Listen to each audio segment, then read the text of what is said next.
필사직생, 필생즉사. 살고자 하면 죽을 것이요 죽고자 하면 살 것이다. 이순신 정육일기 9월 15일.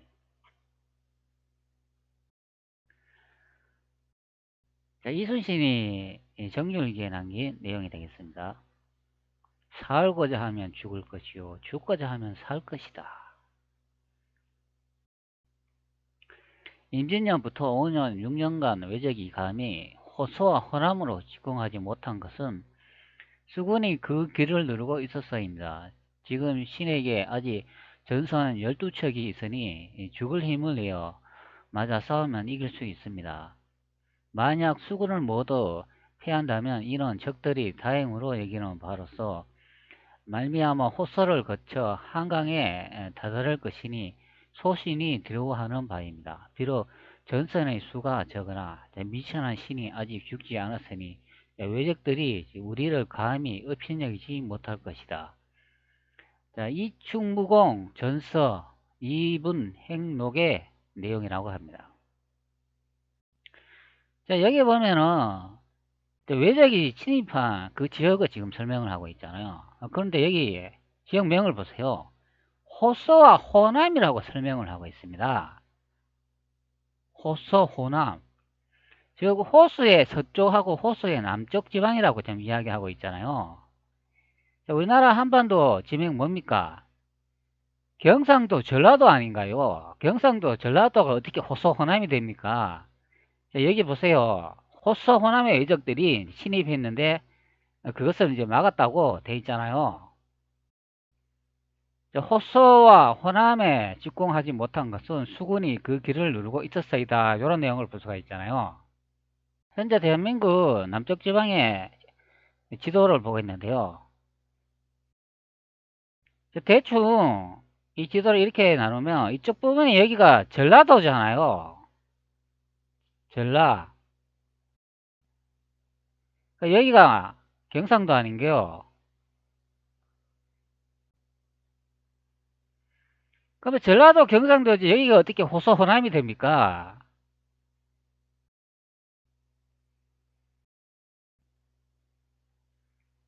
자, 중국 대륙을 한번 이동해 볼게요. 그럼 중국 대륙의 호서 호남이 어떻게 위치 배정이 되겠습니까? 자, 여기 양자강을 기준으로 했을 때 호수가 이렇게 많이 있잖아요. 여기 호수 아니 있습니까? 양자강 이 근방에 보면 호수가 이렇게 많이 있잖아요. 호수의 남쪽이라고 하니까 호남, 호수의 남쪽, 호남이면 이쪽 부분이 되겠고 호서면 이 호수의 서쪽 부분이 되지요. 그러면 이 부분이 되지 않습니까? 그럼 대충 이렇게 반으로 나누면 여기가 호수가 되고 이쪽이 호남이 되지 않습니까?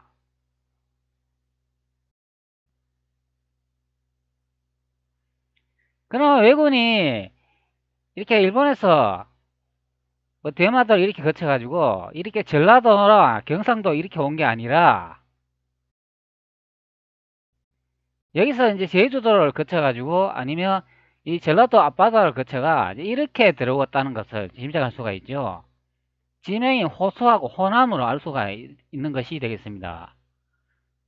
그러면 조선의 수도가 이 대륙 여기 남경 이 부분이나 아니면 우한시 이쪽 부분이 되지 않을까 이제 생각되는 거죠. 임진년부터 5년 6년간 외적이 감히 호서와 호남으로 집공하지 못한 것은 수군이 그 길을 누르고 있었어이다. 정유재란 당시 조선 수군이 13척과 일본 수군 133척 이상이 맞붙은 명나은 수도에서 벌어진 해전이다. 너무나도 기적같은 승리였기에 역사가들이 정면에서 박살냈다고 말하는데도 대중들이 이를 믿지 못한다. 왜곡된 가설들을 믿고 있는 전투이기도 하다.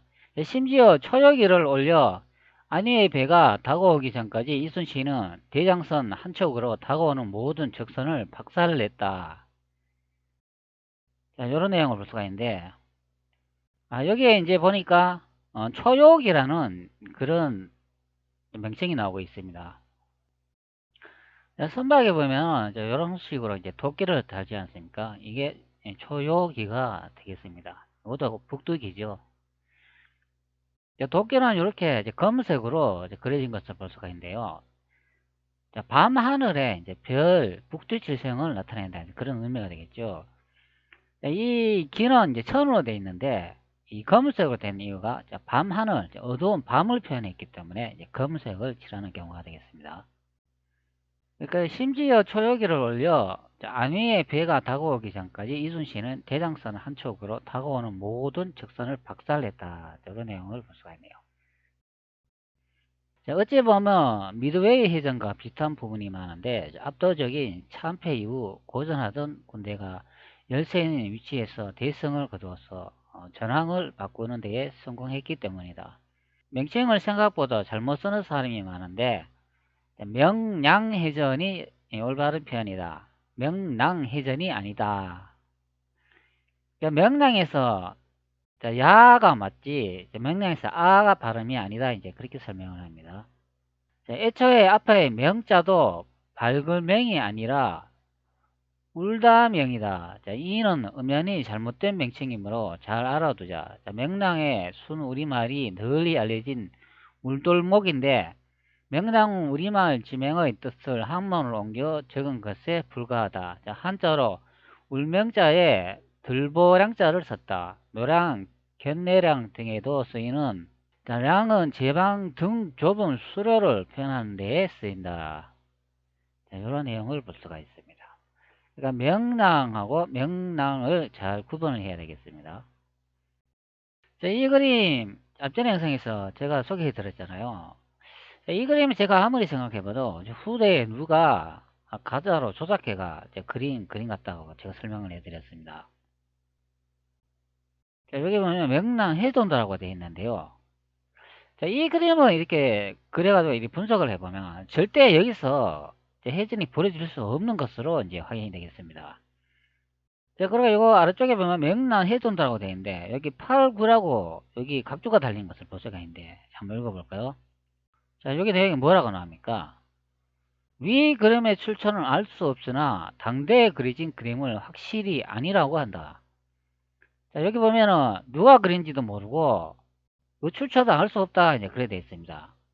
실제로 명당 수도의 폭은 484m로 절대 판옥선 한 척으로는 틀어막을 정도로 좁지 않다.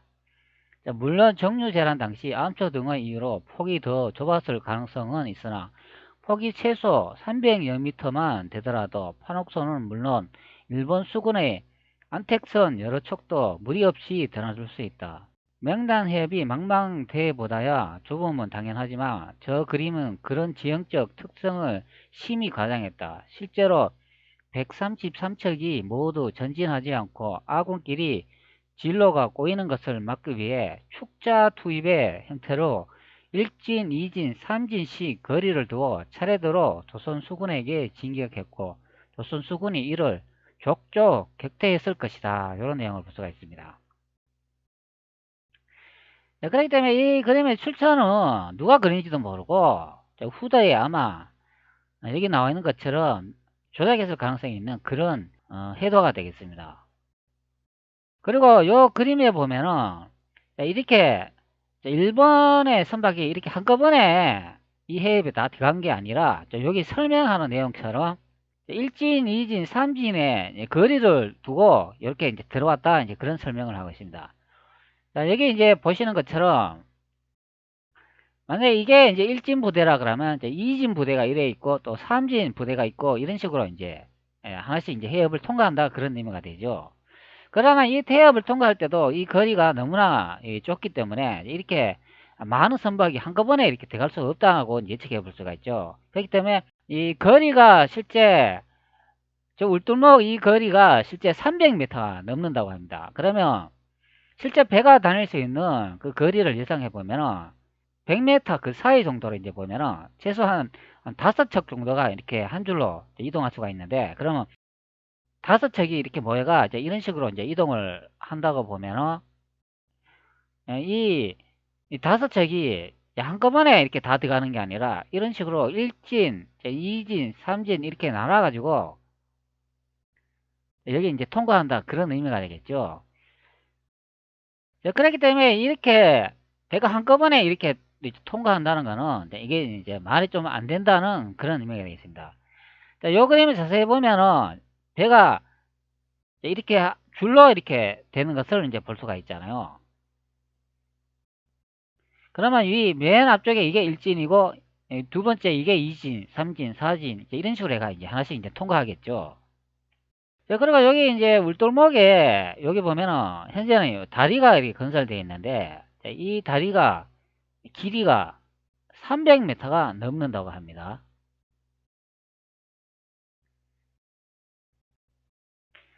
자, 그러면은 이 뒤쪽에 보면은 자, 여기 조선수군이 보이는데 자, 이렇게 물살이 강한 데에서는 배가 이렇게 일렬로 이렇게 한 줄로 이렇게 있을 수가 없다는 것을 예측해 볼 수가 있죠.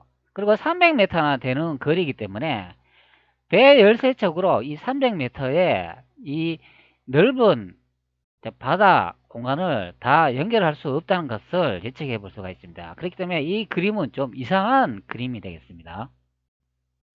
자, 위 그림에서 근대 일본에서는 페니nsula라는 뜻으로 만든 반도라는 단어를 사용하여 하원 반도라는 지명을 한자어로 적었다. 자, 반도라는 일본 발음의 한자가 들어온 이후에 그림이 그려졌다는 뜻이다. 아무리 일러도 일제 시대쯤에 그려졌을 것이다. 게다가 가로로 글자를 쓸 때에는 현대 글쓰기처럼 왼쪽에서 오른쪽으로 적었으니 더욱 확실하다. 이런 내용을 볼 수가 있습니다. 이게 이제 무슨 내용이냐면은 여기에 보면은 반도라고 이렇게 써진 게 이제 보이잖아요. 이 반도가 써진 그런 지명은 일제시대 때 이제 사용했던 그런 지명이다. 이제 그런 설명을 하고 있고, 그리고 이 명칭이 한자는 오른쪽에서 이제 왼쪽으로 이렇게 이제 표기를 하는데, 이 지명의 이름은 왼쪽에서 오른쪽으로 이렇게 표기를 했기 때문에, 이렇게 왼쪽에서 오른쪽으로 표기하는 이 기법은 근대에 사용되는 기법이기 때문에, 현재 이 그림은 임진왜란 이후에 그린 그런 지도가 아니고 1910년도 일제시대 이후에 새로 만들어진 그림이라고 이제 예측하는 그런 설명이 되겠습니다. 자, 이런 설명이 없더라도 이 진도 부분에 울두목 자체의 이 상황을 봐도 이런 맥락한 해전도의 그림이 이제 가짜인 것을 이제 확인할 수가 있죠. 현재 진도대교에 구글 어스를 이용해 가지고 지형 형태를 이제 보고 있는데요. 조금 더 이제 확대해 보겠습니다. 자, 확대해 보면 여기에 진도 다리가 보이죠. 자, 이것을 이제 거리로 이제 확인할 수가 있는데요. 이렇게 어스의 기능을 이용해 가지고 이 다리를 한번 지어 보겠습니다. 그러면 자, 이렇게 직선으로 거리를 측정해 보면 340m가 넘는 그런 경우가 되어 있습니다. 그렇기 때문에 이 지역에 이제 배가 들어간다면 앞전에 설명 내용처럼 1진, 2진 부대가 있다고 이제 설명을 하죠. 300m 정도 되는 거리로 예상을 해보면 이쪽 가장자리 부분은 배가 이동할 수 없는 것을 예측해 볼 수가 있죠. 왜 그러냐 그러면 이쪽은 수심이 얕고 여기에 육지와 가까이 접해 있기 때문에 암초가 많이 있기 때문에 배가 충돌 가능성이 있기 때문에 실제적으로 배가 이동할 수 있는 지역은 물이 흐르는 이 가운데를 기준으로 했을 때 이쪽 부분 정도가 배가 이제 이동해 볼 수 있는 그런 지역이라고 보면 되겠죠.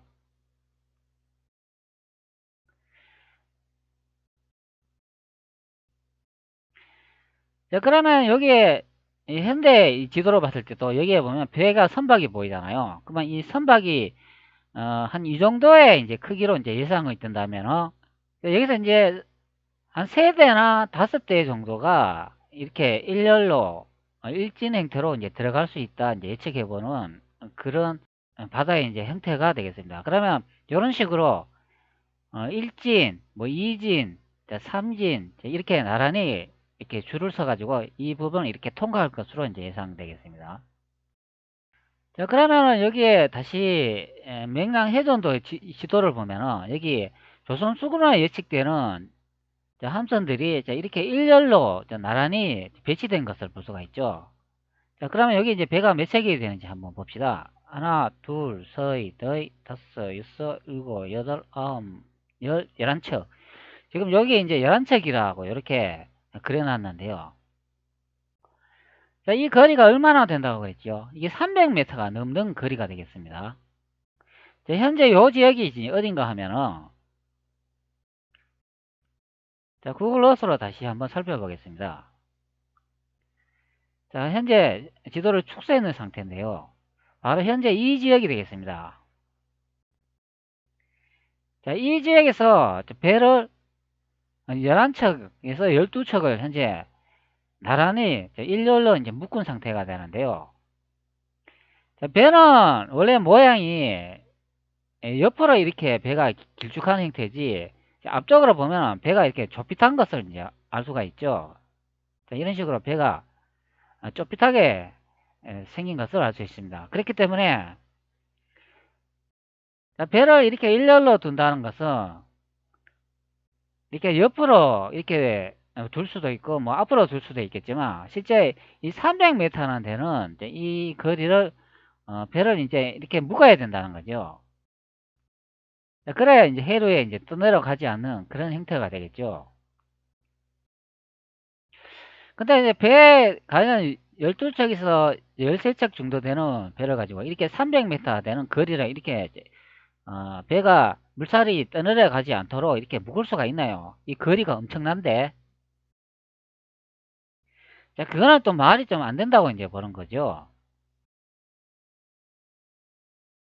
구글 어스로 물살을 다시 한번 살펴보도록 하겠습니다.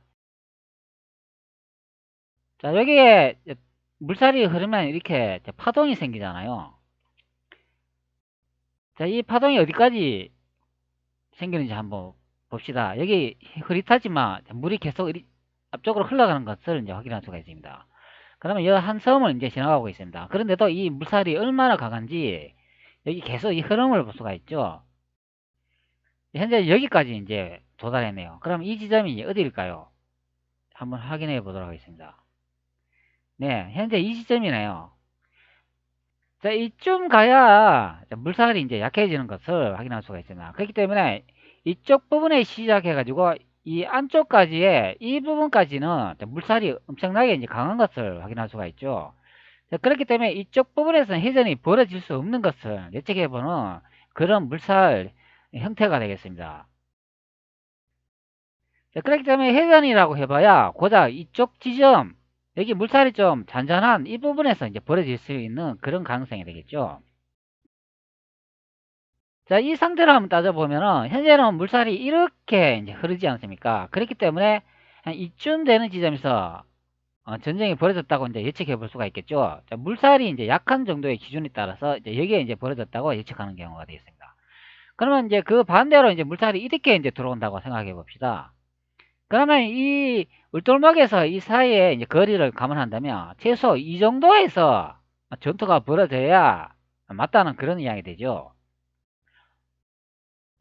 물살이 강한 정도의 그 위력을 보면은 이 사이에서는 이제 벌어질 수 없다는 것을 이제 확인할 수가 있습니다.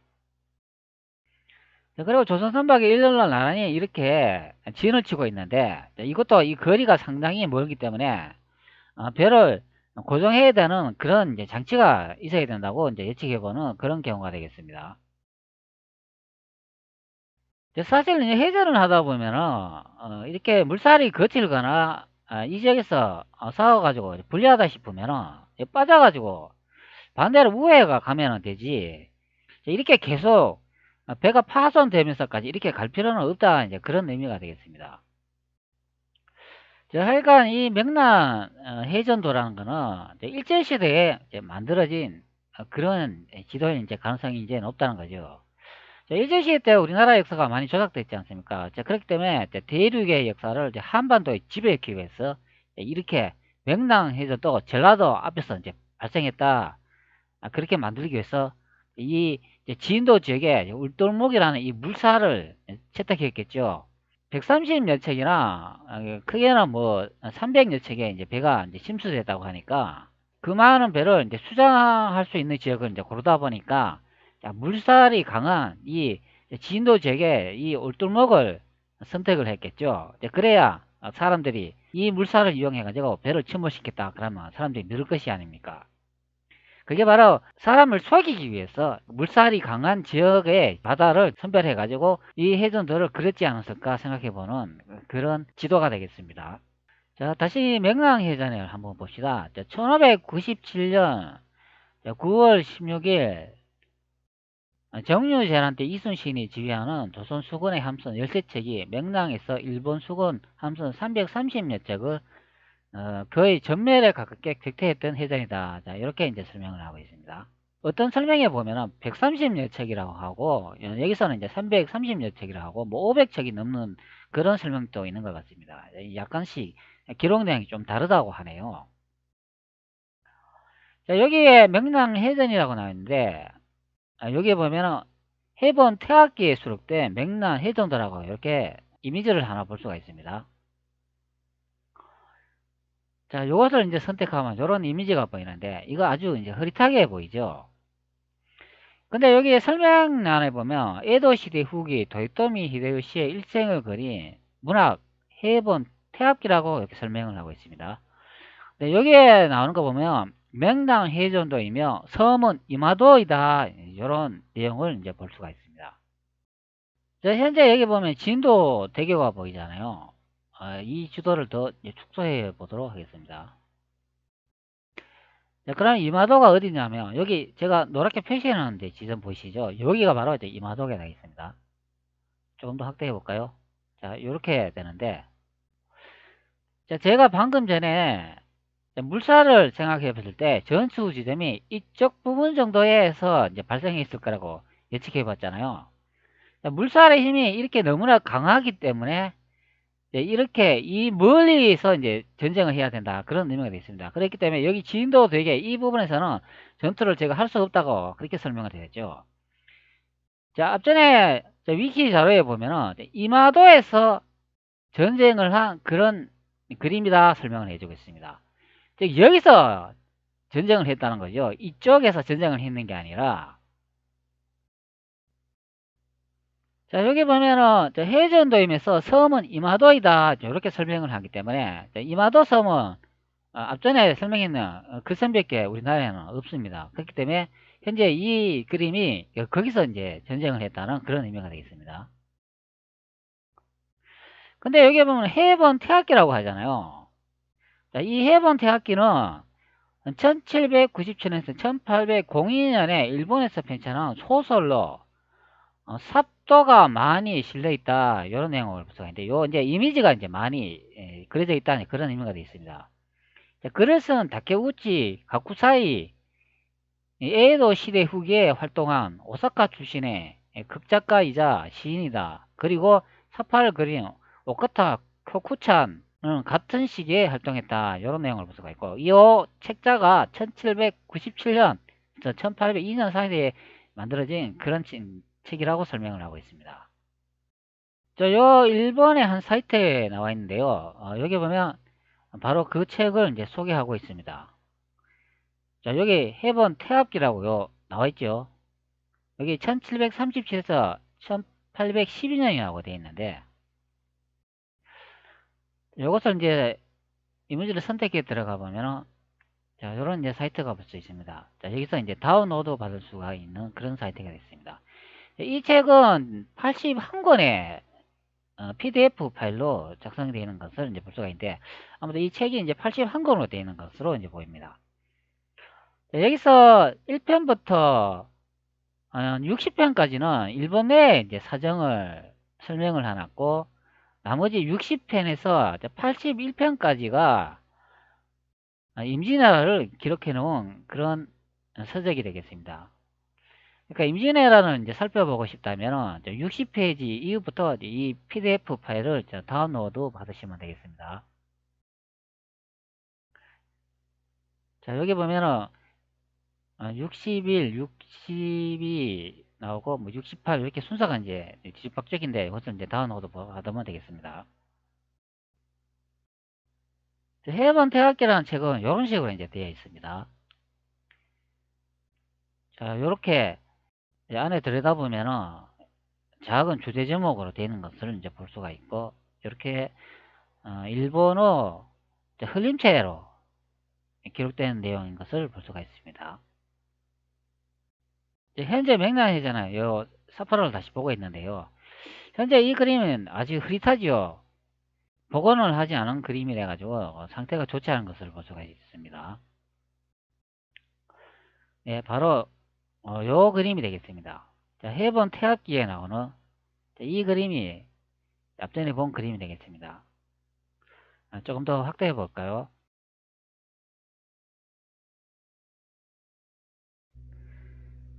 자, 확대해 가지고 위쪽에서는 이제 문자를 볼 수가 있는데요. 자, 여기에 보면 이순신이라고 되어 있고 수근이라고 되어 있는 것을 볼 수가 있습니다.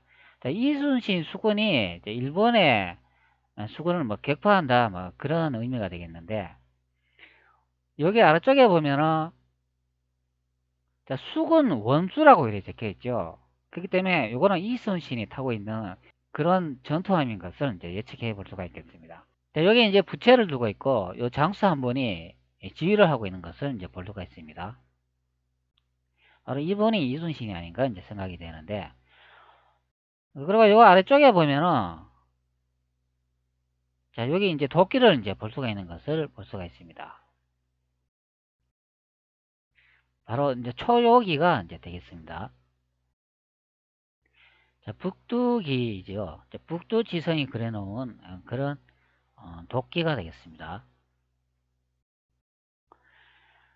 자, 이미지를 이렇게 좀 이동해 가지고 이렇게 그림을 보면 자, 오른쪽에는 이제 조선의 수군의 이제 함선이 이제 그려져 있고, 여기 이제 작은 배에서 이제 포를 쏘는 것도 이제 볼 수가 있습니다. 자, 당연히 이 왼쪽 편은 이제 일본 이제 수군이 되겠죠.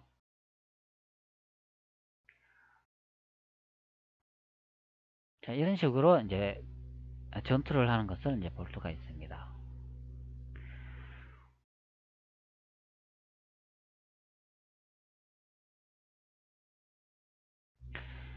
이제 선박을 보면 여기 이제 전망대도 이제 보는 것을 확인할 수가 있죠. 자, 이렇게 전망대가 있어야 이제 멀리까지 이제 볼 수 있기 때문에 조선에 비해서 이렇게 전망대가 있는 것을 볼 수가 있습니다.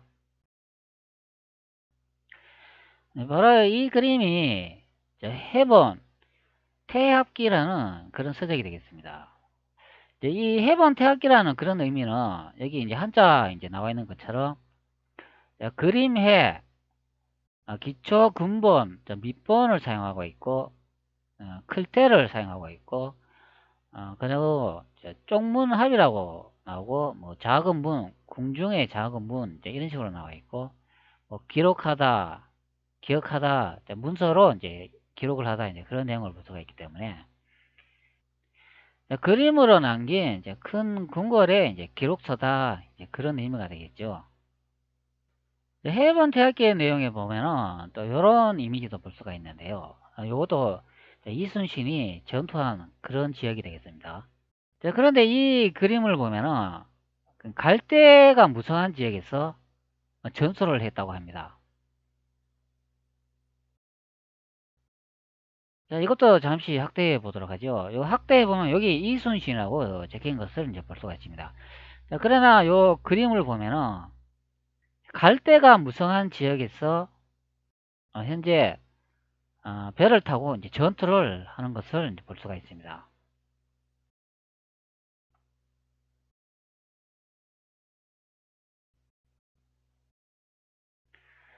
자, 현재 보면은 요 갈대가 자란 것을 이제 볼 수가 있죠. 자, 요런 게 다 갈대가 되겠습니다.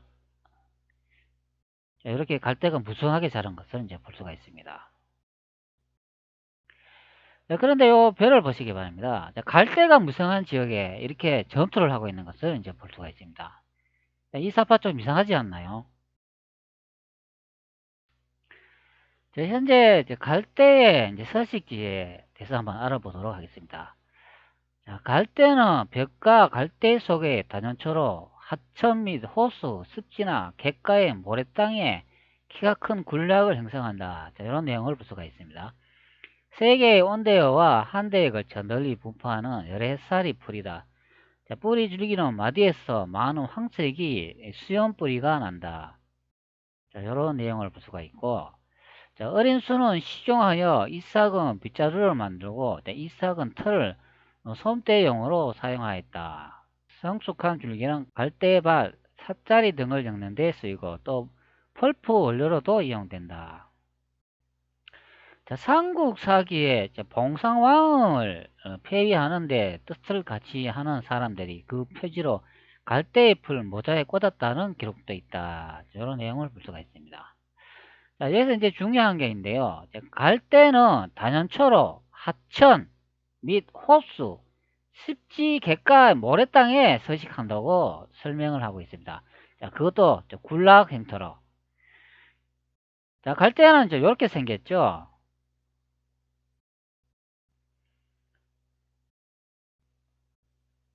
갈대는 이제 이런 형태로 이제 생긴 것을 이제 볼 수가 있습니다. 자, 이렇게 갈대가 가을 되면은 이렇게 이제 말라 이제 죽어버리는 것을 이제 알 수가 있죠. 이제 갈대하고 이제 억새풀하고 이제 비슷하게 생겼는데요. 이것을 이제 잘 구별해야 되겠습니다. 자, 이렇게 생긴 거는 이제 억새풀이 되겠습니다. 억새풀은 이렇게 꽃순이 나면 좀 부드러운 것을 이제 볼 수가 있고요. 이렇게 이것도 이제 군집 형태로 많이 자라는 것을 이제 볼 수가 있습니다. 그러나 이 갈대는 보면은 조금 더 이제 억신 것을 볼 수가 있죠. 자, 왼쪽 편에는 이제 갈대를 가르쳐주고, 오른쪽 편에는 이제 억새풀을 이제 가르쳐주고 있습니다.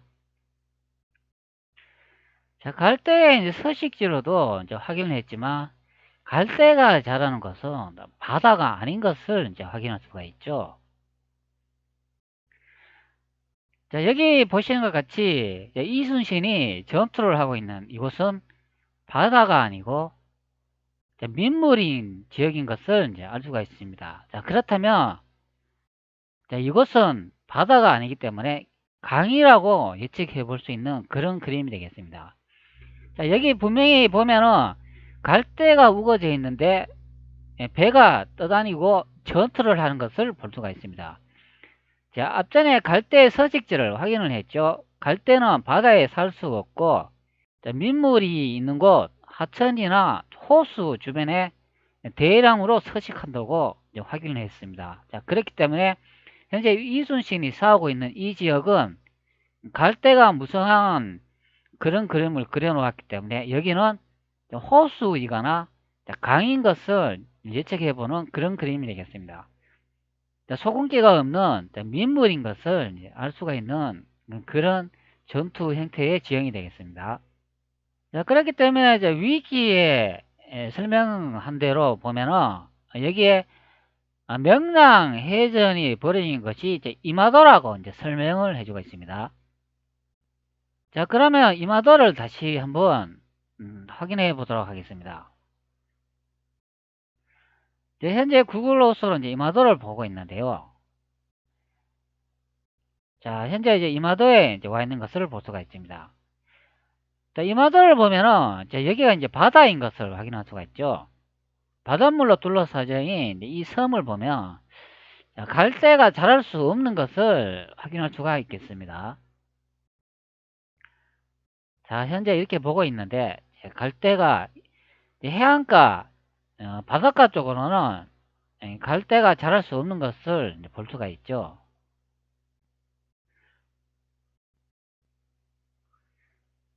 자, 현재 섬 전체를 이제 보고 있는데 갈대가 자랄 만한 곳이 없는 것을 볼 수가 있습니다. 자, 왜 그러냐면 여기에 작은 민물이 흐를 만한 강이 없기 때문인 것을 확인할 수가 있습니다. 강이 보이지 않기 때문에 그것을 이제 알 수가 있죠. 갈대는 민물이 흐르는 하천이나 호수, 습지 이런 데만 자라기 때문에 이마도가 있는 이 지역에서는 갈대가 없는 것을 예측해 볼 수가 있겠습니다. 그러나 이 바닷가 주변에는 없다 하더라도 이 내륙 안쪽으로 들어가면은 이제 있을 수도 있겠죠. 자, 여기에 보시는 것 같이 해본 태학기의 이 책자의 내용으로도 확인할 수가 있는 것처럼 해전이 벌어진 지역은 물하고 같이 이 갈대가 그려진 것을 볼 수가 있기 때문에 현재 이 지역은 배가 들어갈 수 있는 그런 지역으로 이제 확인이 되기 때문에 현재 이 이마도는 이제 아닌 것을 이제 확인할 수가 있겠습니다. 현재 진도 부분은 아닌데 여기 이제 해남 지역에 보면 이제 갈대 군락지가 있다고 하네요. 고천암호 철새 도래지라고 되어 있는데 고천암의 철새임이 고천암호는 약 50여만 평의 국내 최대의 갈대 군락지로 철새들의 이동 통로이자 중간 기척지다. 호수에는 먹황새, 독수리 등 희귀조류는 물론 수십만 마리의 가청, 오리가 겨울을 난다. 자, 고천암에 이제 갈대 이제 군락지가 있다고 이제 설명을 합니다. 자, 현재 영암호를 검색해 놨는데요. 한번 축소해 보겠습니다.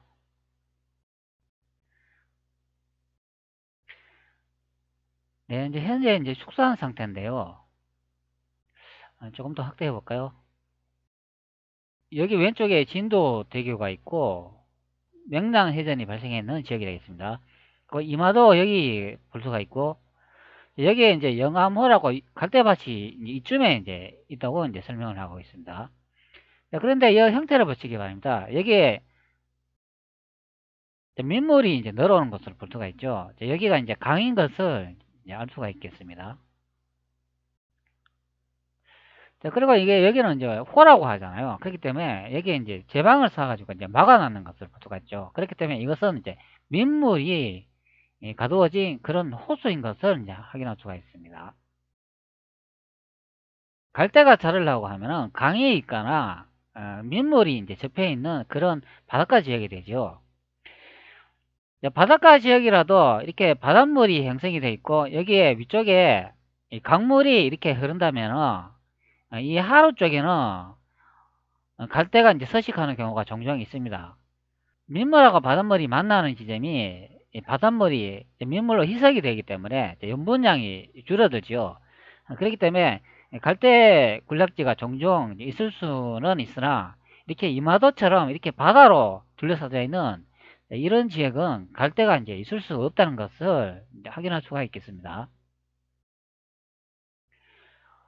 자, 이렇게 강이 흐르지 않습니까? 여기도 보면 강이 접하는 이 바다 이제 하구 지역, 바다하고 강이 접하는 이제 하구 지역에는 갈대가 서식할 수 있으나 이렇게 이제 이마도처럼 이렇게 완전히 바닷물로 둘러싸여 있는 이런 강도 없고 호수도 없는 이런 지역에서는 이제 갈대가 자라지 않는 것을 이제 확인할 수가 있습니다.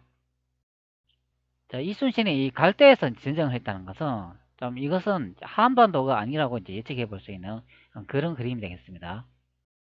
자, 맹랑 대첩이 발생했는 그 울돌목에 대해서 한번 알아보도록 하죠. 자, 울돌목이라는 이름의 유래는 위에는 언급했듯이 성우리말로 울돌목이라고 부르는데 명량이 고유어 울돌목을 옮긴 것이다. 자, 여기서는 이제 울은 울명이니까 울과 연결되며 량은 훈몽자회 등의 조선시대 어린이 한자 학습서에서 그 뜻과 의미 돌량으로 나오니 돌과 연결되는 것임을 알 수 있다. 돌은 가야어로 문을 뜻하니 결국 물이 우는 간문이라는 뜻이다. 자, 마지막으로 목은 골목, 길목 등의 그 목인데 통로라는 뜻으로 신체 부위에 목과 그 뜻이 통한다. 자, 여기서 정말 몇 안 되는 가야어 자료가 있는데 삼국사기에 가라어 위문 위량운이라는 기록이 있다. 해석하면 가라는 어로 문을 량을 돌이라고 한다. 인데 즉 가야어인데 문이라는 한자에 해당하는 고유어 돌이 있었던 것이다. 창문의 경착과 비슷한 목적으로 단어 돌저기도 이돌에서 나왔다고 짐작한다. 제주 방언에서는 돌입구를 도라고 부르기도 한다. 명랑의 이칭은 나돌목인데 노량진의 노들과 통한다. 나들이는 방언으로 나루를 뜻하며 나돌은 나오고 들어간다는 뜻으로 보기도 한다. 가저와 돌은 현대 우리말 들다와 통한다라고 볼 수 있겠다. 울돌목은 땅 사이가 움푹 파인 모양인 해협이다. 울돌목은 울tum벙이라고 부르기도 하는데 여기서 tum벙은 웅덩이나 웅덩이처럼 꺼진 지형 또는 늪을 뜻하므로 울돌목을 울tum벙이라 칭하기도 한다. 이런 내용을 볼 수가 있습니다. 자, 여기 보면은 울돌목이라는 뜻은 물이 우는 관문이다. 이런 내용을 볼 수가 있고 요 아래쪽에 이게 중요한 말을 했네요. 자, 울돌목은 땅 사이가 움푹 파인 모양인 해협인데 울돌목을 울tum벙이라고 부르기도 하는데 여기서 tum벙은 웅덩이나 웅덩이처럼 꺼진 지형을 말한다. 또는 늪을 뜻한다. 이런 내용을 볼 수가 있습니다. 자, 여기 늪이라고 나오잖아요. 자, 그렇기 때문에 여기 일본에서 남겨놓은 해번 태학기의 내용에 보면은 자, 울돌목이라는 것은 이렇게 갈대가 자라는 그런 서식지, 움푹 파인 지형을 말한다. 이제 그렇게 설명을 하고 있고, 자, 갈대가 현재 많이 자라는 지형을 그려놓은 것을 볼 수가 있죠. 바로 이게 늪지대인 것을 확인할 수가 있습니다. 자, 늪지대이기 때문에 당연히 여기는 강의 이제 하구 쪽이나 강이나 밀물이 고여 있는 그런 지역인 것을 알 수가 있죠. 정보를 이제 종합적으로 이제 확인해 보면 여기 이마도에서 명란 해전이 이제 벌어질 수도 없고, 자, 여기 이제 지인도 댁에서도 벌어질 수 없는 것을 이제 확인할 수가 있습니다. 울돌목이라는 것은 이제 움푹 패인 지형이고 늪지대라고 이제 설명을 해주고 있습니다. 명란 해전이 이제 발생한 여기 진도대교 이제 이 부분이 여기가 늪지대인가요? 여기 이제 바다 지역 아닌가요? 그렇기 때문에 명랑대전은 여기서 발생할 수가 없는 그런 경우가 되겠습니다.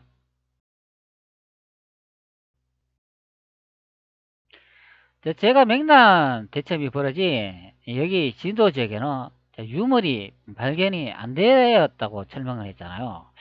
그런데 인터넷을 제가 검색을 해보니까 몇몇 유물이 발견됐다고 합니다.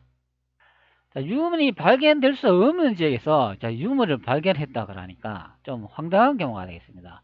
현재 보시면 여기 문화재청 사이트에 와 있는데요.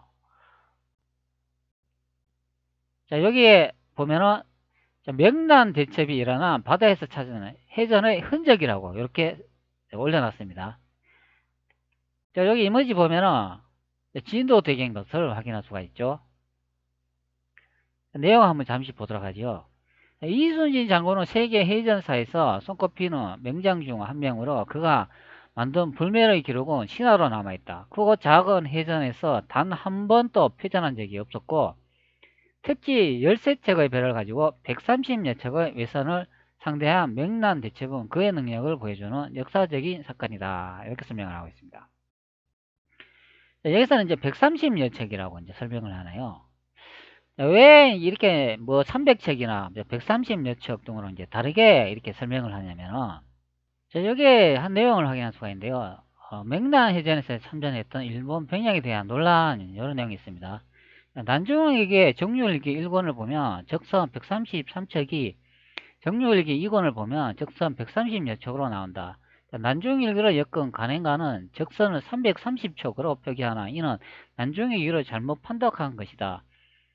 유득공의 이충무 전서에는 333척으로 나오고 한편 난중 잠록에서는 병선 수백 척으로 이충무 공전서와 연녀 실기술은 5에서 600척에 이른다고 한다. 한편 선조실록의 장계 등에서는 130여 척으로 나온다는 데다 입으로 전해져서 과장되었다고 보는 추측이 있으나 최근 20세기 들어서 일본에서 이루어진 연구와 국내 연구들에서도 330척 이상으로 보는 것이 당시 일본의 문서들에서 언급한 병력수와 우리 문헌상에서 병력수를 모두 확인했을 때 330척 이상으로 보는 것이 맞겠다. 이제 이런 식으로 설명하고 있습니다. 자, 그리고 전멸에 가까운 10여 척에 도망했다는 것을 정설로 보고 있다. 그러니까 문연 기록이 여러 가지가 있는데 그 내용에 따라 선박의 수가 이제 다르게 이제 표현하기 때문에 그렇게 130여 척에서 뭐 500척 이렇게 이제 나오는 것으로 이제 보고 있는데 실제는 330여 척 이제 이상으로 이제 보면 이제 된다 이제 그렇게 설명을 하고 있습니다.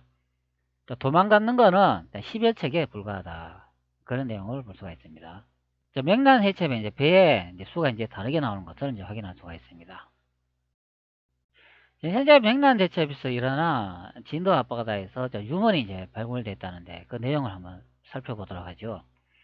국립해양문화재연구소가 2012년부터 수행한 진도 맥란 대첩으로 해역 수중 발굴 조사에서도 이 같은 해전의 흔적이 발견되었다.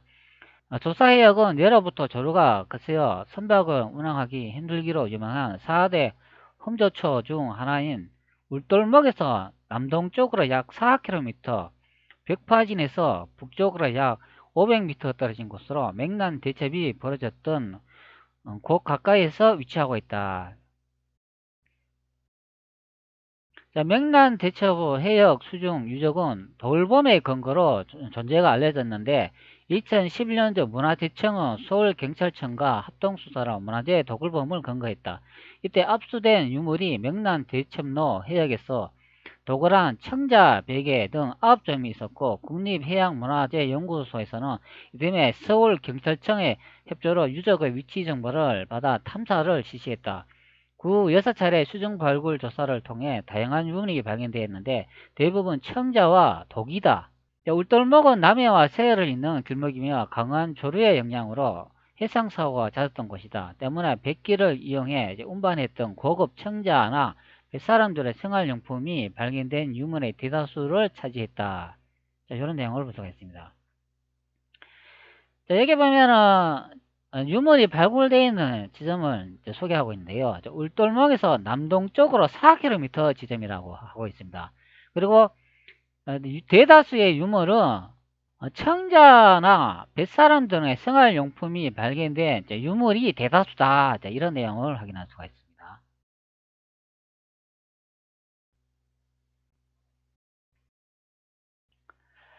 자, 임진왜란과 관련된 유물 다수 발견. 자, 이 중 임진왜란과 관련된 것으로 보이는 흥미로운 유물도 발견되었다. 소서 승자 총통 3점, 석한 6점, 노기 2점 등이다.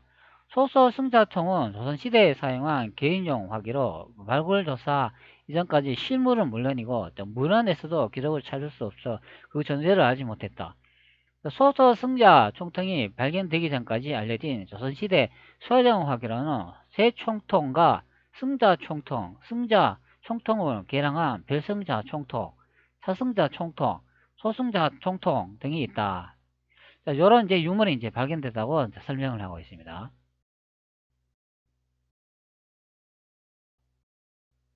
왼쪽에 여기 4번은 이게 돌을 구형으로 다듬은 석환이다. 요런 내용을 볼 수가 있습니다. 그러니까 여기 화살 위에 이렇게 나와가지고 요런 돌을 이제 쌓았다. 이제 그런 이제 의미가 되겠습니다.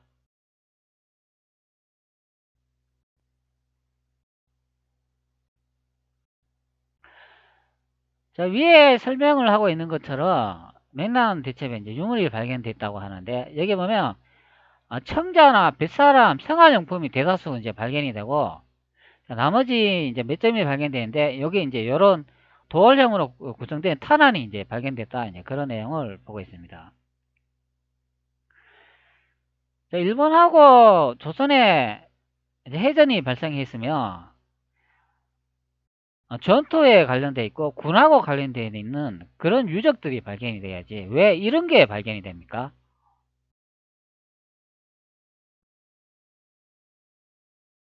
자, 그것도 뱃사람이 사용했다는 이렇게 청자 생활용품이 주로 나왔다는 게 이게 과연 이 지역이 해전이 벌어진 지역이 맞다고 생각하나요?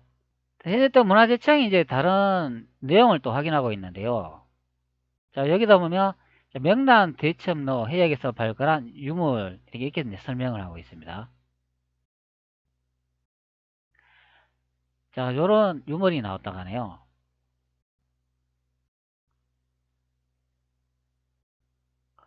자, 여기다 보면은 자, 이 유물은 아이러니하게 도굴꾼들의 내분 덕분에 세상에서 나올 수 있었다. 이런 내용을 볼 수가 있습니다.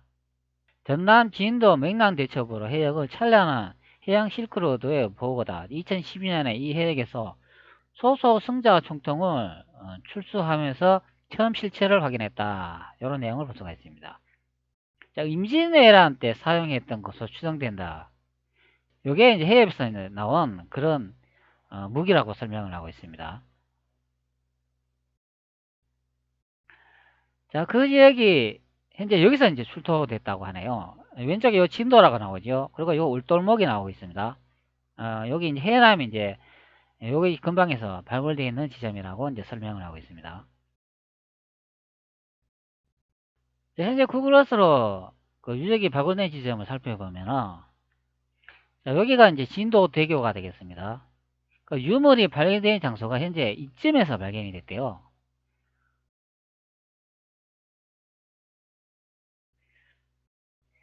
도굴꾼들이 여기서 이제 유물을 건져가지고 자기 내분 때문에 싸우다가 그래가지고 세상에 알려지게 됐다는데 도굴꾼들이 이 지점에서 유물을 발견했다고 합니다. 전쟁은 여기하고 여기에서 발생했다고 하는데 유물은 이쪽에서 발굴이 됐다고 하네요. 참 웃긴 현상입니다. 국립해양문화재연구센터에서 설명하는 내용으로는 어떻게 설명을 하냐면은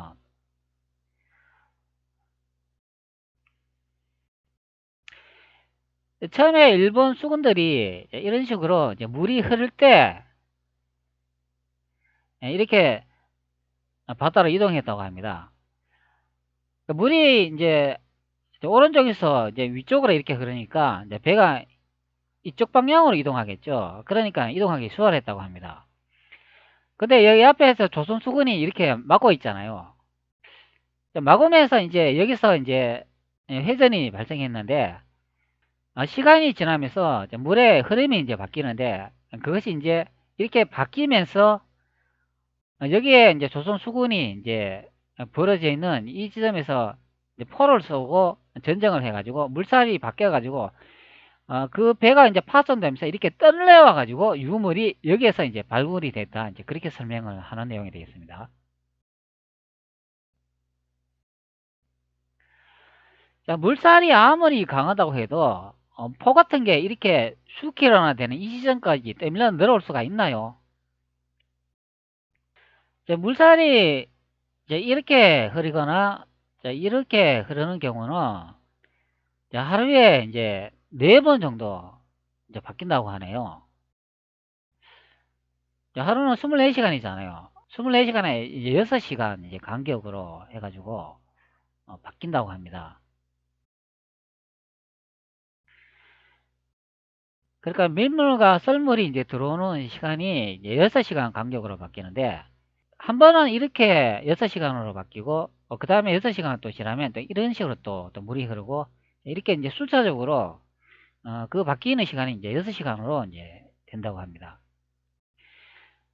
그러니까 이제 조선군이 이 앞에 이제 진을 치고 이렇게 있으니까 이제 전쟁을 울돌먹이서 하다 보면은 시간이 지날 거 아닙니까? 그러면 이제 처음에는 이제 이런 식으로 이제 물이 흘렀는데 시간이 이제 6시간 지나면서 물이 이제 이런 식으로 이제 바뀌는 거죠.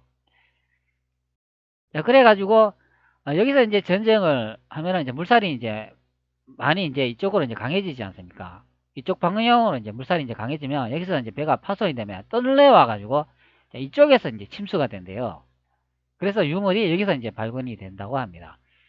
자, 이 거리가 얼마나 먼지 아십니까? 자, 이쪽 지점에서 전투 후 배가 파손돼 가지고 물살의 영향으로 이까지 떠밀려 온다면 일직선성으로 계산을 했을 때도 현재 3km가 넘는 그런 거리가 되겠습니다. 자, 이거는 이제 말이 안 된다고 보는 그 유물 발굴이고요. 여기가 이제 물살이 험하고 안 좋으니까 여기 일반 선박들이 많이 다니지 않습니까? 그러면 그 선박들이 이제 침몰하잖아요. 그러면 그 침몰한 선박들이 사용했던 이제 유물과 유적이 이제 발견을 된 거죠. 이제 그렇기 때문에 이제 생활용품들이 이제 발견이 된다. 이제 그런 설명을 한 내용이 되겠습니다. 자, 여기 보면은 이제 경향신문에서 올려놓은 기사 자료가 있는데요. 자, 보물선 지도 맥락 대첩에서 해역에서 유물 500여 점 발굴 이런 내용을 볼 수가 있습니다. 자, 전라 진도군 군내면 맥락 대첩로 앞바다에서 장군의 원형인 요가와 최고급 청자류 2000년 전에 사용된 토기, 임진왜란 때의 도월 포탄인 석화 등 유물 500여 점이 발굴됐다. 이런 내용을 볼 수가 있습니다. 그러니까 청자류가 다수로 발견이 되고 임진왜란에 사용했던 거는 석탄하고 포탄 뭐 몇몇 돌 요거만 이제 몇 개만 발견됐다. 이제 그런 내용이 되겠습니다. 거기 나온 유물인데요. 전신에 이런 일반적인 생활용품 이런 것만 이제 발견이 됐다는 거죠.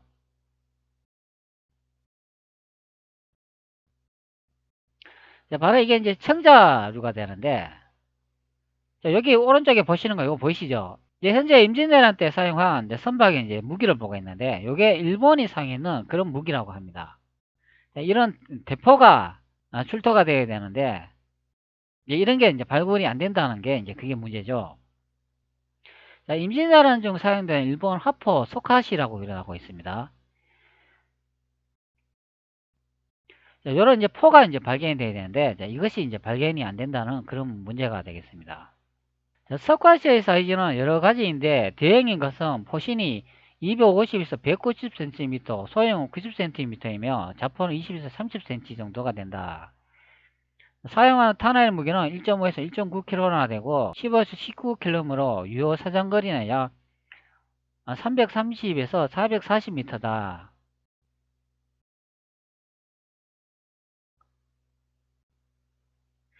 자, 요런 일본에서 사용하는 이제 이런 무기가 이제 발견이 되어야 되는데 그것이 이제 발견이 안 된다고 보는 거죠.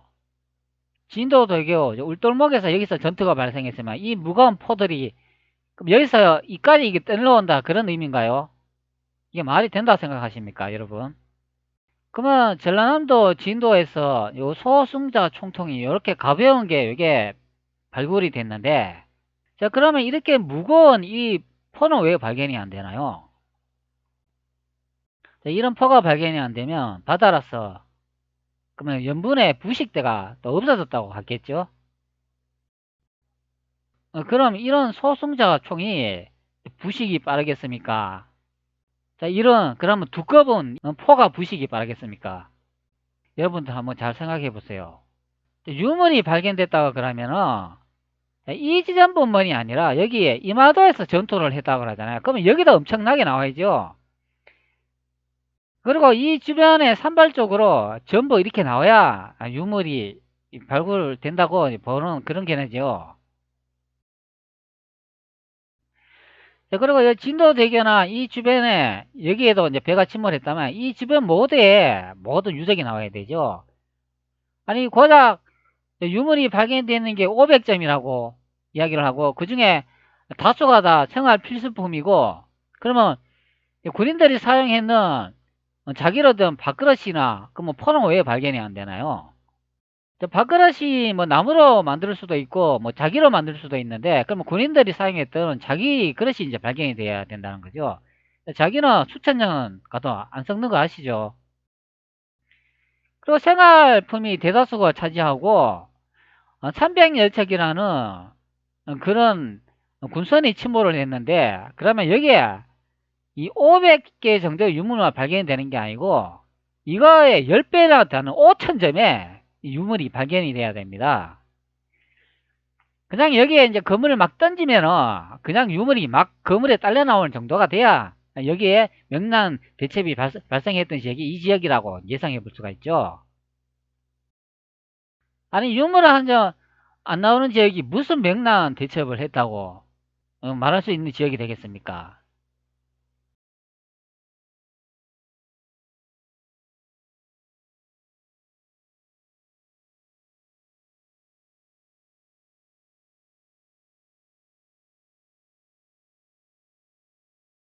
명랑 대첩 회전사라고 기념 전시관이 있다고 하네요. 자, 여기 보면은 앞전에 본 지도 보이시죠? 자, 이 지도 명랑 해전도 있지 않습니까? 그 지도가 현재 여기 전시되어 있다고 합니다. 자, 이거 가짜 지도가 되겠습니다.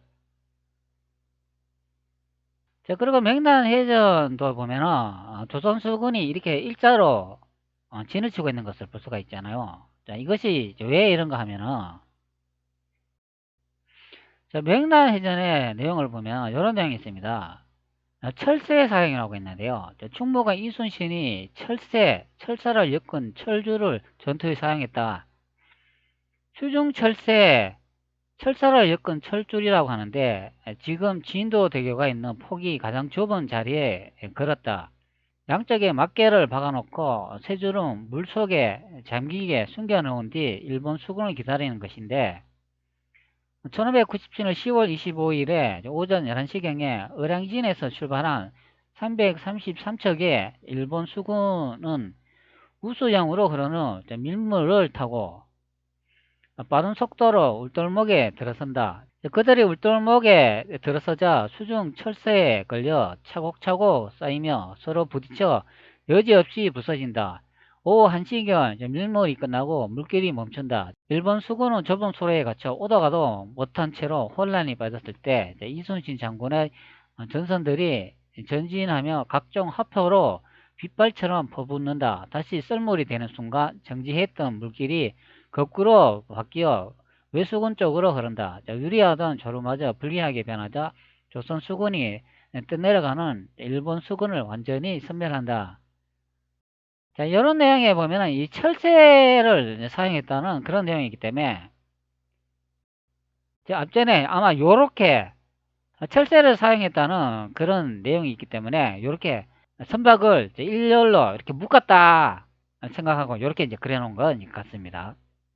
이 사설은 당시 전라 우수사 김옥추가 자신의 행적을 직접 기록한 현무 공실기의 철새 즉 쇠사슬과 철구로 적선을 꿰때렸다는 기록에서 유래한 것이다. 실제로 20세기 초 일본의 연구무연에 의해서 맹난해전에서 10여 척만 도망했는데 실제로 당시 조선 해군의 함포에 의해서 침몰한 함선보다 해류의 철새에 의해 파괴된 함선이 더 많음을 확실하다고 고증하고 있다. 이런 내용을 볼 수가 있습니다. 그러니까 쇠사슬하고 철구를 사용했다. 이런 내용을 볼 수가 있잖아요. 그렇기 때문에 이렇게 명랑해전도를 보면은 이렇게 조선의 선박을 일자 형태로 그려 놓은 경우가 되겠습니다. 쇠사슬하고 철새를 이용해가 이래 배를 묶었다는 거죠. 이런 식으로. 여기에 일본 전함이 대기한 상태를 볼 수가 있잖아요. 여기가 진도 다리가 있는 지역이 되겠습니다. 여기에 조선 수군이 이렇게 일자로 철새를 묶었다고 그려 놓은 그림이 되겠습니다. 구글 어스를 이용해 가지고 거리 측정을 한번 해 보도록 하죠. 제일 가까운 지점을 이용해 가지고 쇠사슬을 이렇게 묶어 가지고 배를 연결했다고 합시다. 그러면 이 거리를 확인해 보면 659m 거의 700m가 되는 것을 확인할 수가 있겠습니다. 아니 쇠사슬이 얼마나 길어가지고 이 700m나 되는 이 거리에 조선의 수군의 선박을 묶는다는 얘기입니까? 말도 되지도 않은 소리 좀 그만해라고 합시다. 자, 여러분들 학교 운동장 아시죠? 보통 100m 달리기 하면 그 거리가 100m 아닙니까? 자, 700m라고 얘기하기 때문에 그 100m가 7개나 되는 거리에 배를 정착을 하고 거기다가 쇠사슬을 묶었대요. 그것도 고작 13척밖에 안 되는 그런 배를 그 말이 된다고 생각하십니까? 해본 대학교에 보면 이런 이미지를 볼 수가 있습니다. 이것도 뭐 명란 해전 때 그런 그림이라고 이야기하는 것 같은데 자 여기에 선박이 보이시죠? 자 요게 철갑선이 되겠습니다. 현재 뭐 거북선이라고 이야기하던데요. 자 한번 확대해 보도록 하죠. 자, 확대해 보면은 선박을 모양을 이렇게 볼 수가 있는데요. 근데 선박 위쪽에 보면은 무슨 판을 덮은 것을 확인할 수가 있죠. 자, 이게 철판이 되겠습니다. 자, 이게 철판이면은 이 거북선의 초기 형태의 모습이 되겠죠.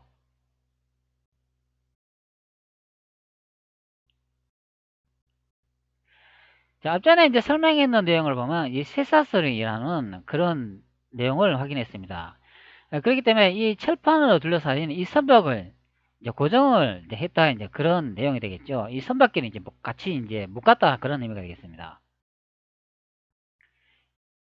근데 이 그림을 유심히 잘 관찰해 보시기 바랍니다. 철판으로 둘러싸인 선박이 이 앞쪽으로 이제 배치된 것을 볼 수가 있죠. 자, 그리고 일반 전투 어선들이 이 뒤쪽으로 이제 배치된 것을 이제 볼 수가 있습니다. 자, 이 그림으로 예측해 볼 수 있는 상황이 철판으로 무장해 있는 이 철갑선을 앞쪽으로 이제 배치함으로써 방패 역할을 했다는 것을 알 수가 있습니다. 그리고 이 선박을 하나하나 같이 한 무리로 이제 만들기 위해서는 쇠사슬을 이용해 가지고 선박끼리 같이 묶어 가지고 고정을 했겠죠. 그렇기 때문에 이 철갑선은 일본 배와 전투를 할 때 이제 방패 역할을 했고, 실제 싸울 수 있는 배들은 이 뒤쪽 배에서 이제 전쟁을 했다 이제 볼 수가 있겠죠. 여기서 이제 포를 쐈겠죠. 포를 쏴가지고 이런 식으로 배를 하나씩 침몰시켰다고 보면 되겠습니다. 자, 앞전에 이 철갑선을 실제 전투선에 이제 앞쪽으로 이제 배치하면서 이제 방패 역할을 했다는 거죠. 자, 여기서 물살의 이제 흐름을 타고 앞쪽으로 진격을 하면서 일본 배를 하나씩 밀고 가면서 이제 격침을 했다. 이제 그런 예상을 해볼 수 있는 이미지가 되겠습니다.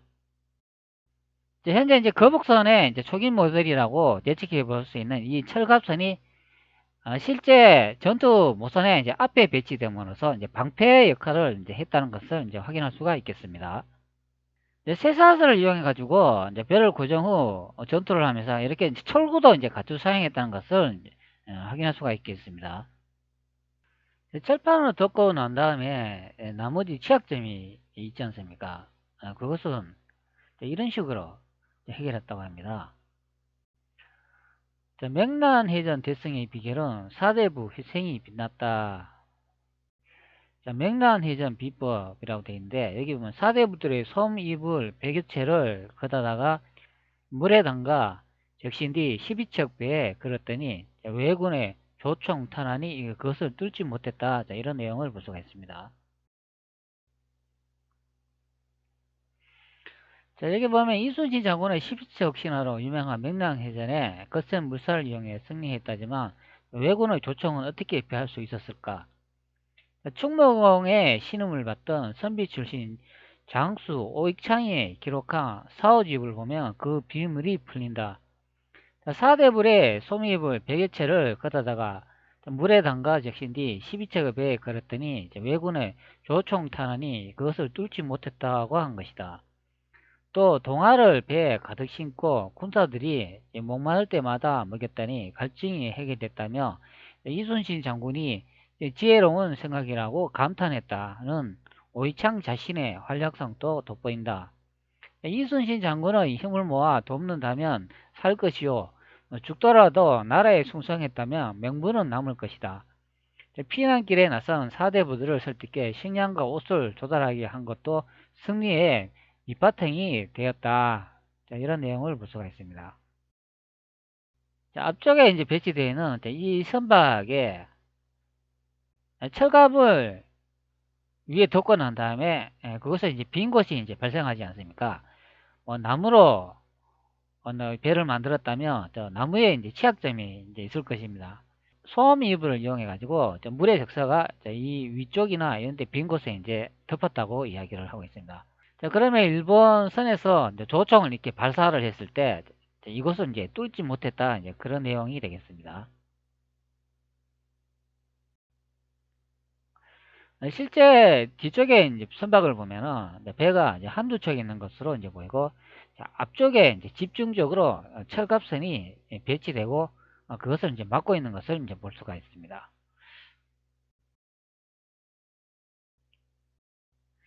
자, 이 상태에서 처음 전투 시에는 물의 흐름이 이제 일본 진영에서 조선군 쪽으로 이렇게 처음에는 물이 흘렀다면 나중에 전투하면서 시간이 흐르면서 이 물살이 다시 반대쪽으로 이제 바뀔 것입니다.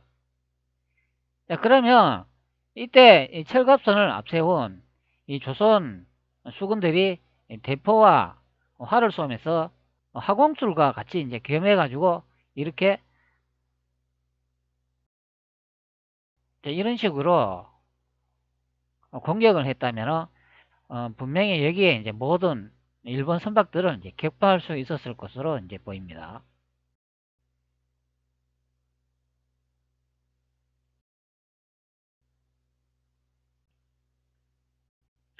자, 그리고 맥라렌해전 때 사용했는 선박이나 예전에 임진왜란에 사용했던 선박들이 제가 동력선일 가능성이 있다고 설명해 드렸잖아요. 그것을 이제 어떻게 이제 확인할 수가 있냐면은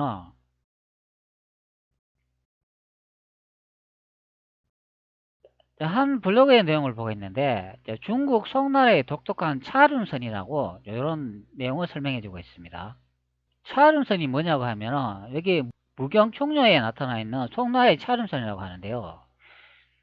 이걸 이제 이미지를 확대해 보면 이런 식으로 배에 이제 노를 대신할 수 있는 그런 물레방아 형태의 노가 있는 것을 이제 볼 수가 있습니다. 자, 이것을 이제 사람이 발을 이용해 가지고 페달을 이렇게 밟으면은 이것이 회전을 하면서 이제 앞으로 진행하거나 뒤로 이동하고 이제 그런 기계식 장치인데요. 보통 우리 유원지에 가면은 오리배라고 있지 않습니까? 그거에 탈면은 이제 발로 이렇게 젖지 않습니까? 그러면 앞으로 가는 거 있지 않아요? 자, 그런 원리가 이제 차륜선이 되는데요. 요런 물레방아 아시죠? 요런 물레방아 원리를 이용해 가지고 배가 앞으로 가거나 후진할 수 있는 그런 원리가 되겠습니다. 이게 이제 송나라 때 이제 개발되어 있는 이제 그런 장치라고 하네요. 임진왜란 때 사용했던 선박들이 동력선일 가능성이 있다고 설명을 드렸잖아요. 자, 그것을 어떻게 확인할 수가 있냐면, 요거는 이제 KBS 역사책에서 예전에 임진왜란의 비거를 이제 설명한 내용이 되겠습니다. 잠시 한번 보도록 하죠. 먼저 하나의 수레를 만들어 하늘을 나는 연처럼 깃과 날개를 달고 비거 속에서 풀무지를 하여 규칙적으로 센 바람을 일으켜 사람이 헤엄치는 것처럼 또는 자벌레가 굽혔다 폈다 하는 것처럼 하여 바람과 기운을 내게 한다면 두 날개가 자연히 날아서 한순간에 천리를 가는 형세를 지을 것이다. 자, 여기 이제 비거가 비행을 할 수 있는 이제 원리를 설명을 해주고 있는데요. 자, 비거 속에서 풀무지를 하여 규칙적으로 센 바람을 일으킨다. 이런 내용을 볼 수가 있죠. 풀무질이라는 것은 이제 부채질을 이제 의미하고, 부채질을 하니까 이제 센 바람이 이제 생성이 되가 이제 비거가 이제 날아간다. 이제 그런 설명을 하고 있습니다. 그러면 무슨 원료를 이제 사용했다는 것을 이제 확인할 수가 있죠. 자, 요거는 또 중국의 화석연료를 설명해주는 한 블로그에 나와 있는데요. 자, 석탄, 중국서 먼저 실용화, 산업화 후 유럽 양산이라는 이런 내용을 볼 수가 있습니다. 자, 석탄의 역사는 고대로 거슬러 올라간다. 서양에서보다 동양에서 더 오래전에 석탄의 존재를 알고 있었다.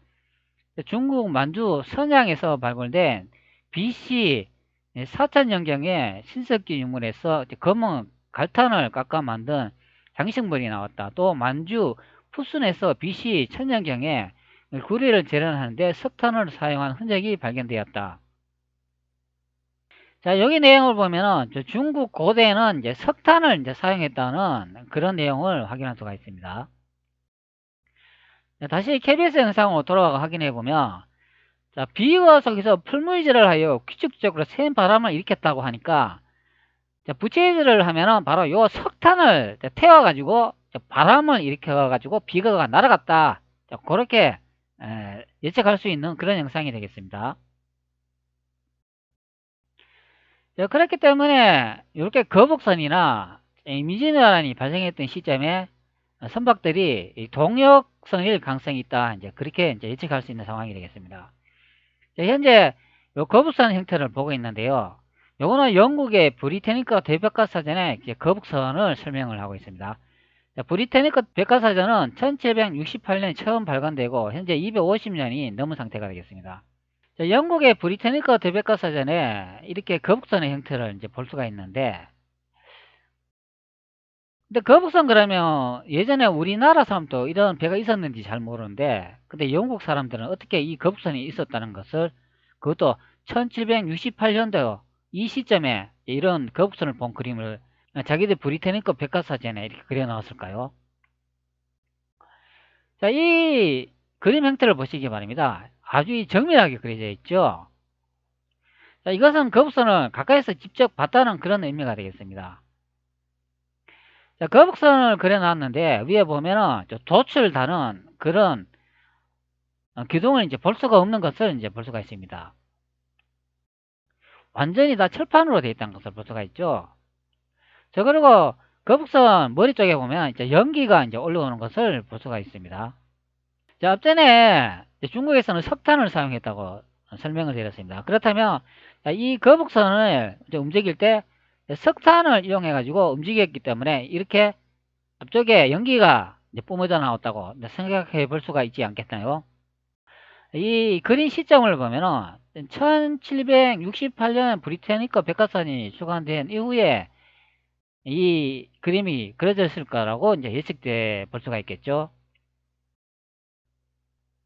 서양의 산업화가 언제 발생했죠?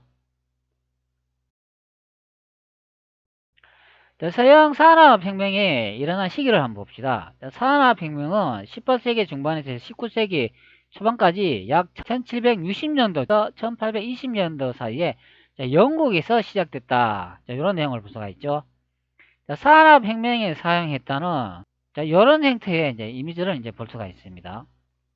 산업혁명 때 만든 이제 기계장치를 이제 볼 수가 있는데, 이렇게 이제 톱니바퀴 형태를 이제 사용했다는 것을 볼 수가 있습니다. 자, 그런데 그 시기를 한번 봅시다. 1760년도라고 이제 설명을 하고 있습니다. 자, 브리타니카 백과사전이 탄생되는 시기를 보면 1768년인 것을 확인할 수가 있죠. 자, 산업혁명이 1760년도쯤에 일어났다고 했기 때문에 그 연대를 보면은 거의 일치하는 것을 확인할 수가 있습니다. 자, 이것으로 보면은 영국이라는 나라가 산업혁명이 일으키는 계기가 된 것이 바로 요 거북선을 보았기 때문이라고 저는 예측할 수 있는 그런 내용이 되겠습니다. 자, 거북선을 보니까 이게 동력 장치로 움직이는 것을 자기들이 확인을 했다는 거죠. 그렇기 때문에 이 거북선의 이 기술력을 이제 모방해야 하기 위해서 이제 일으킨 것이 바로 서양의 산업혁명이 되겠습니다. 자, 이 그림을 통해 가지고 제가 이야기를 했지만 머리에 연기가 나오고 특히 돛을 달 수 있는 그런 장치가 보이지 않기 때문에 이것은 분명히 저는 동력선이라고 이제 생각하게 됩니다. 자, 중국의 화석연료인 석탄을 이용했는 것을 확인을 했고, 송나라의 기계장치인 차륜선을 이제 확인했기 때문에 화석연료의 기술과 차륜선의 기술이 이제 접합돼 가지고 바로 동력선이 이제 만들어지는 그런 과정이 아닌가 이제 생각해 볼 수가 있겠습니다. 바로 서양이 이 거북선의 동력 장치를 이제 보고 그것을 이제 모방하기 위해 1760년도쯤에 산업혁명이 이제 시작됐다 이제 볼 수가 있겠죠. 자, 그렇기 때문에 저는 임진왜란 때 사용했는 선박이 차후에는 이제 동력선으로 이제 바뀌면서 임진왜란에 이제 승자가 되었다고 이제 볼 수 있는 그런 거북선의 형태가 되겠습니다. 세계 역사상 최초의 자동차 1675년에 제작된 페르디난드 베르비에스트의 증기 자동차는 실제로 운행했다. 1675년 벨기에 예수의 신부가 최초의 자율주행 차량인 소형 증기 마차를 만들었다. 독일 연구팀은 최근 이 차량의 역사적 설명에 따라 차량을 재현해 실제로 운전할 수 있었는지 확인했다. 실제로 테스트에서 알 수 있듯이 30열기관은 스스로 앞으로 나아갈 수 있었다. 이런 차량의 최초 설계자는 엔지니어나 기술자가 아니라 벨기에의 예수의 신부인 중국 선교사로 파병된 페르디난드 베르비에스트가 거의 350년 전에 자율주행차를 설계했다. 그는 실제로 자동차의 발명가였다. 탈 것은 불타는 석탄으로 가득 찬 주전자에 의해 구동되었으며 그 열에서 증기가 생성됐다. 1675년에 그는 그의 작은 사륜 자동차를 완성하고 베이징에서 시연했다. 그러나 유럽에서 이 성과가 크게 알려지지 않았다. 베르비에스트가 자신의 상관들을 위해 중국에서 예수회의 모든 과학적 업적을 요약한 보고서는 단 하나뿐이다. 당시 딜링엔에서 인쇄되었던 이 책 아스트로노미아 유러페이어는 오늘날까지 보존되어 왔으며 다소 복잡하긴 하지만 소형체에 대한 비교적 정확한 설명을 담고 있다. 이 내용에서 벨기에의 예수회 신부인 중국 선교사로 파병된 페르디난드 베르비에스트가 만들었다는 것은 거짓이다. 1592년 임진왜란에서 사용한 하늘을 나르는 비거의 기술이 조선에 있었기 때문이기도 하고 미국 부대통령인 엘고어가 말한 내용에 고려에서 개발한 금속 활자 기술인 직지심체 요자를 고려에서 가톨릭이 배워갔으나 그것을 유럽에 알리지 않았다고 했다. 가톨릭 예수회가 기술을 배우러 온 것이다. 케임브리지 중국사를 쓴 패트리샤 에브리는 그의 저서에서 이렇게 썼다. 송나라 당시 유럽은 발전적인 면에서 보자면 중국의 근처에도 미치지 못했다. 사실 임진왜란이 이제 발생되는 거 이렇게 따져보면은 이 외나라에서 조선을 이제 침략할 때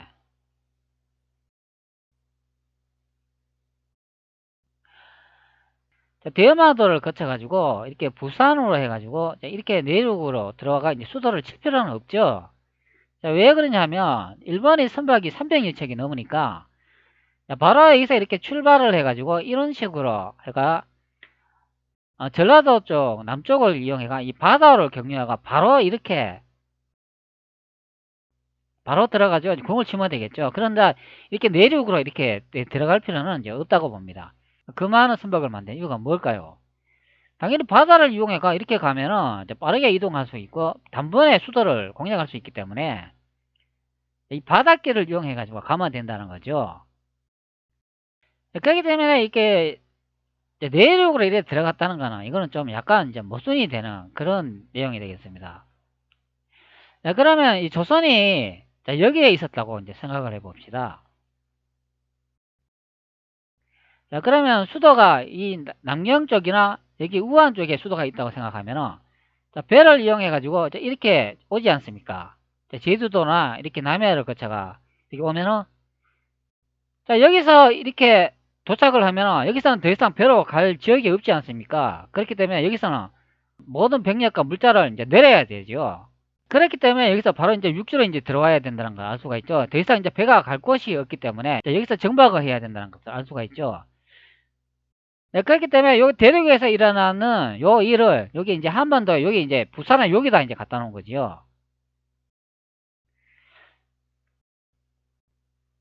자, 그렇기 때문에 뭐 대마도를 거쳐가지고 내륙으로 이렇게 들어가 현재 서울 한양을 쳤다 이제 그런 식으로 이제 거짓말 하고 있는 경우가 되겠습니다. 실제는 이렇게 내륙으로 들어올 필요도 없고 배를 이용해 가지고 바다로 이동 후 바로 이렇게 치면 된다는 그런 의미가 되어 있습니다. 자, 한반도에 여기 임진왜란이 벌어졌다면 바다를 이용해가 이렇게 배를 타고 바로 이제 한양으로 이렇게 가면 되죠. 말을 이렇게 힘들게 육지에 전투를 하면서 이렇게 들어갑니까? 전혀 그럴 필요가 없는 상황이 되겠습니다. 자, 그렇기 때문에 이런 상황을 생각해 봐도 임진왜란은 이렇게 대륙에서 이제 발생했다는 것을 이제 예측해 보는 그런 경우가 되겠죠. 자, 그 한 예로 조선이 프랑스와 미국의 침입을 물리치다 병인양요하고 신민양요 예가 있는데요. 조선 시대 말기에 서양 여러 나라가 조선에 다가와 무역을 하거나 천주교를 전하려 하였다. 그러나 서양인은 풍속이 다르고 침략 영향도 있다는 것을 알고 그들과의 교류를 거부하였다. 자, 그런데 프랑스의 신부들이 조선에서 천주교를 전하다가 정부의 탄압으로 목숨을 잃은 일이 일어났는데 프랑스를 이를 이유로 강화도를 침공하였다.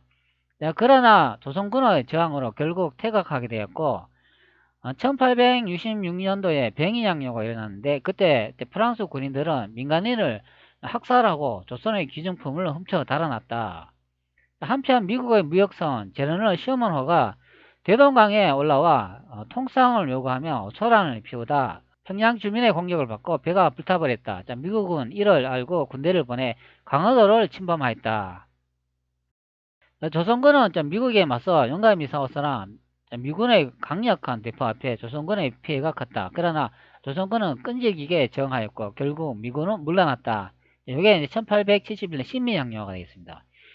자, 병인양요와 신민양요를 예를 들어봐도 그것을 내용을 알 수가 있죠. 프랑스군과 미군이 배를 타고 이 조선을 이제 공략했잖아요. 프랑스군은 이제 강도에 왔고 미국군은 대동강에 왔는데, 자, 프랑스군을 예를 한번 들어봅시다. 자, 현재 이제 병인양요에 이제 지도를 보고 있는데 바로 배를 타고 이 한양으로 이제 들어왔다는 것을 알 수가 있죠. 여기 보면 한성근 활약이라 되어 있고 이렇게 경로를 이제 표시해 주는 것을 볼 수가 있습니다. 프랑스 함대 1차 침입로 경로가 되고 프랑스 함대 2차 침입로 경로가 되겠습니다.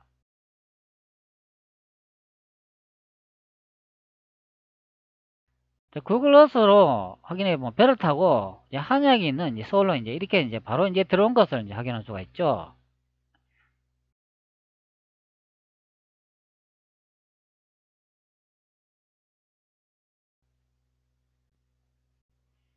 자, 그렇기 때문에 임진왜란이 벌어지면 이렇게 대마도를 거쳐가 부천을 거쳐가지고 이제 이렇게 한양에 들어올 필요가 없다는 것을 확인할 수 있습니다.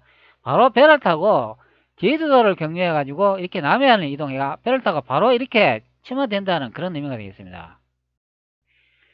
자, 그렇기 때문에 임진왜란은 대륙에서 발생을 했기 때문에 이 시점에서는 더 이상 배가 이제 이동을 할 수가 없기 때문에 여기서 이제 모든 선박이 여기서 정박을 해야 된다는 거죠. 그렇기 때문에 저 호남과 호서를 바탕으로 해가 여기에서 이제 전쟁을 벌이시는 이제 그런 경우가 되죠. 자, 그렇기 때문에 임진왜란은 앞전에 모든 자료를 검토했을 때, 자, 이 부분 양자경을 기점으로 했을 때, 자, 이 호서와 이제 호남을 이제 기준으로 해가지고 이 부분에서 이제 전쟁이 이제 발생했다는 것을 이제 예측해 볼 수가 있겠습니다.